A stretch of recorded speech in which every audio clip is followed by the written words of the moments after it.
안녕하세요. 바나의 서재입니다. 여러분과 함께 인문학적 주제를 고민해 보기 위해 오늘의 생각을 틈날 때마다 올려볼까 합니다. 오늘은 그 첫 번째 시간입니다. 처음 포문을 여는 만큼 철학에서 빠지지 않는 주제인 삶에 대해 생각해 봅시다. 삶을 정의하는 것은 동서고금을 막론하고 중요한 문제였습니다.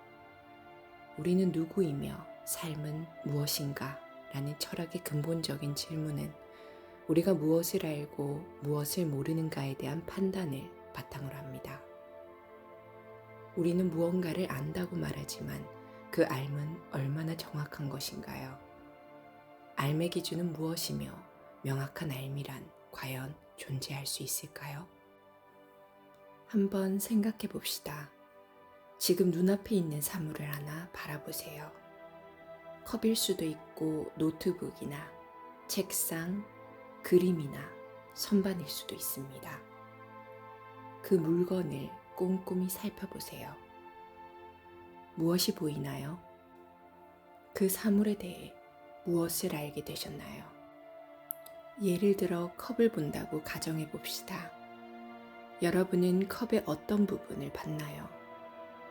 누군가는 컵의 색깔에 주목했을 것이고 누군가는 모양에 집중했을 겁니다. 또 다른 사람은 컵의 쓰임새를 생각했을지도 모릅니다. 혹은 컵이 만들어진 과정을 떠올린 사람이 있을지도 모릅니다. 그렇다면 누가 컵에 대해 더 잘 아는 것인가요? 무엇이 옳고 무엇이 그른가요? 우리는 흔히 자신의 관점이 맞다고 쉽게 생각합니다. 하지만 사람들은 같은 사물을 저마다 다른 시선으로 바라보기 때문에 각자의 관점의 차이가 있을 뿐 절대적으로 옳거나 그른 것은 없습니다. 흔히 선과 악, 미와 추, 흑과 백으로 쉽게 판단하려 하지만 그 기준은 매우 개별적이며 때로는 왜곡되기도 하죠. 10년 전에 입었던 옷을 떠올려 보세요. 그 당시에는 마음에 들었겠지만 지금 보면 대단히 촌스럽게 느껴질 수 있습니다. 왜 같은 옷이 그때는 맞고 지금은 그르게 보일까요? 이는 우리의 관점이 변했기 때문입니다. 시대와 유행에 따라 우리가 느끼는 아름다움의 기준도 달라집니다. 우리 자신조차 세월에 따라 변하는데 타인과 내가 다른 시각을 가지고 있다는 것은 어쩌면 당연한 일일지도 모르겠습니다. 그러나 이처럼 개개인이 경험을 할 때 느끼는 바가 다르고 같은 대상이나 사물도 전혀 다르게 본다면 모두를 아우르는 절대선이 무엇인지 모호해집니다. 이런 관점에서는 세상이 따를 만한 절대적 가치가 없는 불안정하고 혼란스러운 곳이 되고 말지요. 이게 바로 극단적 상대주의가 빠질 수 있는 함정입니다. 실제로 19세기 말 급격한 도시화와 산업화로 유럽에서는 염세주의가 팽배해 있었죠. 그 무렵 다윈의 진화론이 전 세계에 엄청난 영향력을 행사하면서 사람들은 인간의 존재와 목적에 대한 전통적인 신념에 불신을 가지게 되었습니다. 더욱이 니체와 같은 사상가들이 전통 윤리나 도덕의 의문을 제기하면서 그의 사상에 경도된 사람들은 이전에는 아무런 의심 없이 따르던 중세적 가치가 정말로 옳은 것인지 묻지 않을 수가 없었습니다. 대체로 종교가 제시해왔던 가치가 근간부터 흔들리게 된 것입니다. 이제 사람들이 믿고 따르던 지향점이 사라졌습니다. 그 결과 많은 젊은이들이 삶의 방향성을 잃어버리게 된 것이죠. 어차피 절대적인 선도 없는데 잘 살려고 노력하는 게 무슨 의미가 있어? 이런 냉소적인 태도로 삶을 바라보게 된 것입니다. 어딘가 익숙하게 느껴지지 않나요? 현대에도 이런 자포자기식의 말이나 태도를 많이 봅니다. 뚜렷한 방향성이나 목표 없이 그저 되는 대로 하루를 사는 사람들이 많이 있죠. 하지만 이런 냉소적인 태도가 비단 개인만의 문제라고 볼 수는 없을 겁니다. 무한히 경쟁하며 강자 아니면 살아남기 어려워진 오늘날의 사회가 개개인들에게 짙은 패배감과 냉소적인 태도를 심어주었던 것이죠.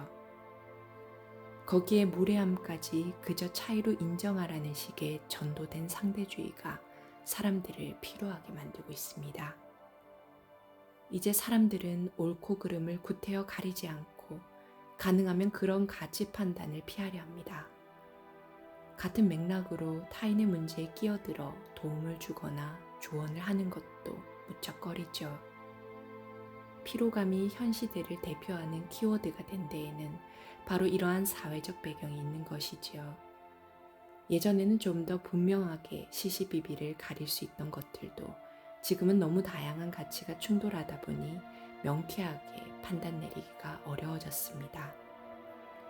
이런 불확실성이 사람들을 움츠러들게 만듭니다.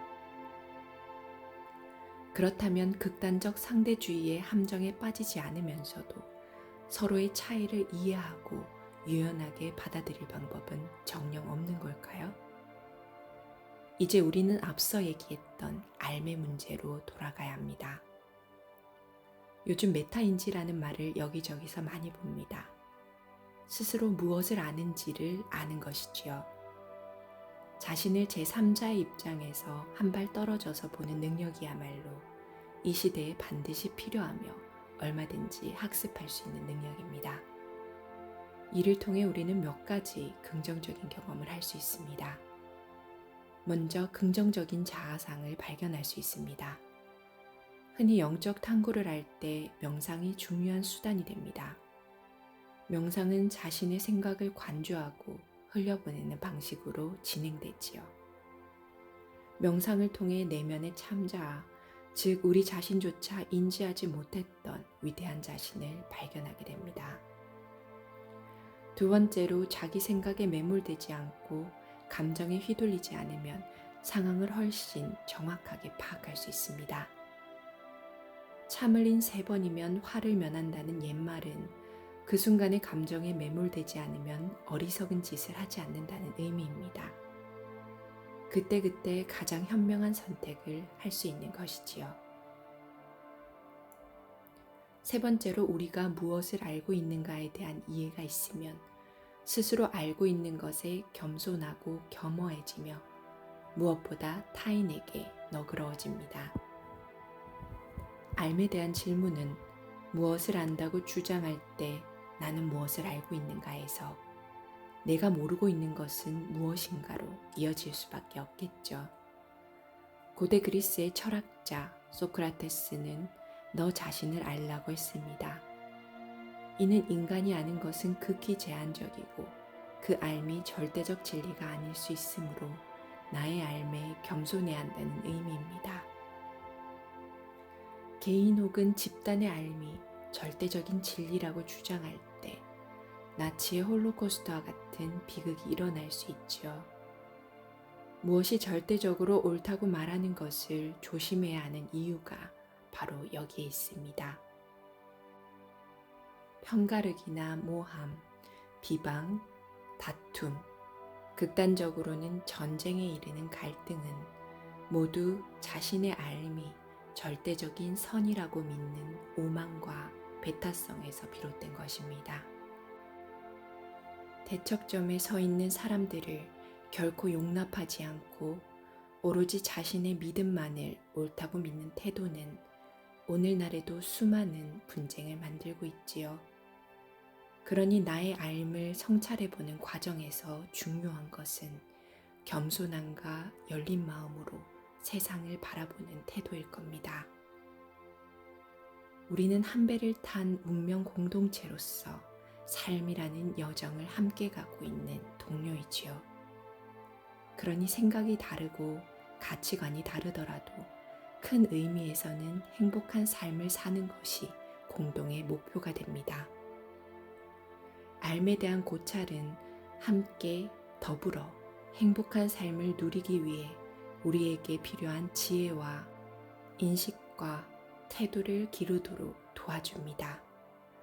그러니 오늘 하루 한 발짝 물러서서 열린 눈과 마음으로 세상을 한번 바라보는 건 어떤가요? 오늘의 생각은 여기까지입니다. 삶에 대한 여러분의 의견을 기다리고 있겠습니다.